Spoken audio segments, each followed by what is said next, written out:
गांव में पार्वती नाम की अंधी महिला रहती थी। उसका एक बेटा था जिसका नाम मोहन था। मोहन की माँ अंधी होने के कारण मोहन को उसके दोस्त बहुत चिढ़ाते थे। उसकी वजह से वह अपनी माँ से नाराज रहता था। एक दिन पार्वती ने मोहन से पूछा, बेटा तू मुझसे इतना नाराज क्यों रहता है? ऐसी क्या गलती कर दी मैंने? मोहन बोला, माँ मुझे तेरे कारण बहुत सुनना पड़ता है। लोग मुझे बहुत चिढ़ाते हैं, बोलते हैं देखो अंधी का बेटा आ गया, और मुझे ये सब बातें बिल्कुल पसंद नहीं। काश तू अंधी नहीं होती।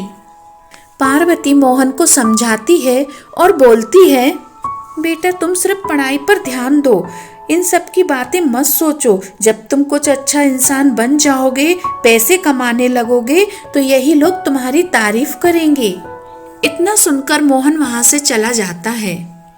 मोहन अपनी पढ़ाई पूरी करता है और हर परीक्षा में उत्तीर्ण आता है। धीरे धीरे समय बीतता जाता है और मोहन बड़ा हो जाता है। मोहन को एक कंपनी से इंटरव्यू के लिए कॉल आता है और मोहन शहर जाने के लिए तैयार होता है। तभी माँ से बोलता है, माँ मैं इंटरव्यू को शहर जा रहा हूँ। पार्वती बूढ़ी हो चुकी थी और बीमार भी रहती थी। बेटे की कोई खबर ना मिलने की वजह से पार्वती सोचती है, क्यों ना मैं अपने बेटे को शहर ही में लाती हूँ। गांव के एक लड़के को लेकर पार्वती मोहन से मिलने शहर पहुंच जाती है। मोहन के घर पहुंचकर आवाज देती है, बेटा मोहन, बेटा मोहन। तभी नौकर दरवाजा खोलता है और बोलता है, जी माँ जी, क्या काम है? कौन है आप? बेटा मोहन कहाँ है? मैं उससे मिलने आई हूँ। नौकर बोलता है, साहब ऑफिस गए हैं, शाम तक ही वापस आएंगे। इतना बोलकर नौकर दरवाजे बंद कर देता है। मोहन अंदर से बाहर आता है। तभी नौकर बोलता है, साहब आपने झूठ क्यों बोला? वो आपकी माँ थी जब आप घर पर ही है। नौकर की सारी बातें सुनकर मोहन नौकर से बोलता है, मैंने अपनी माँ के कारण बहुत बेइज्जती सहन की है।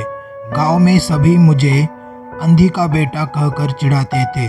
मैं नहीं चाहता था कि वही हाहा यहाँ पर भी हो।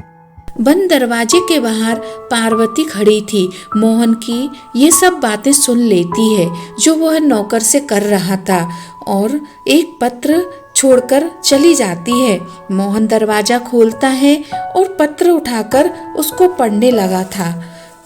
पत्र में कुछ इस तरीके से लिखा था, प्रिय बेटा मोहन, मेरे कारण तुमने बहुत बातें सुनी है लोगों की, उसके लिए मैं क्षमा चाहती हूँ।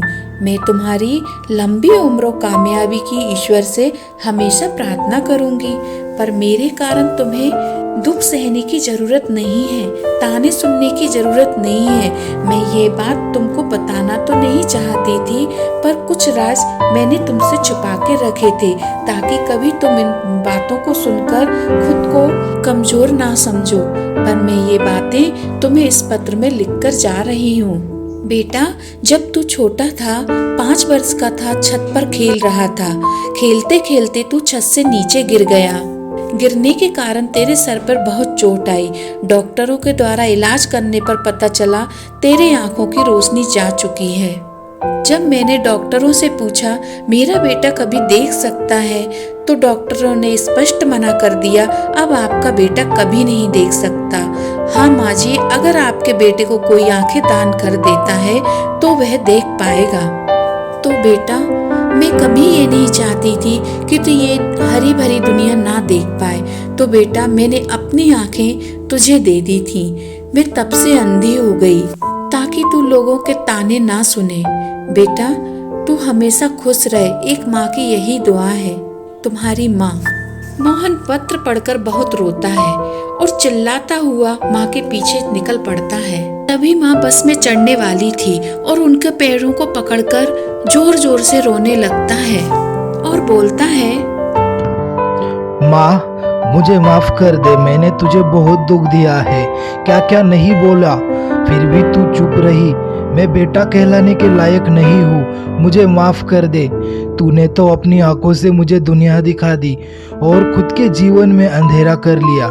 मेरा जीवन संवारने के लिए तूने क्या क्या किया है माँ। मैं कितना पापी हूँ, तुझे हमेशा ताने देता रहा, दोषी मानता रहा। माँ अब चल, हम साथ रहेंगे, चल घर चल। मोहन अपनी गलती पर बहुत पछताता है। माँ उसको माफ कर देती है। अब मोहन माँ को घर ले आता है और माँ का बहुत ख्याल रखता है, हरदम अब माँ के साथ रहता है। दोस्तों, मैं बस लास्ट में इतना ही कहना चाहूंगी, कभी भी अपने माता पिता को बोझ मत समझो, उनकी सेवा करो। उन्होंने हमारे लिए अपना सारा जीवन समर्पित किया है। माता पिता हमेशा हमारा भला ही चाहते हैं। ये कहानी आपको कैसी लगी, आप कमेंट बॉक्स में जरूर बताइएगा। दोस्तों, आपको ये वीडियो अच्छा लगा हो तो वीडियो को लाइक करना और चैनल को सब्सक्राइब करना। तो फिर मिलते हैं और एक नई वीडियो के साथ। तब तक के लिए बाय बाय।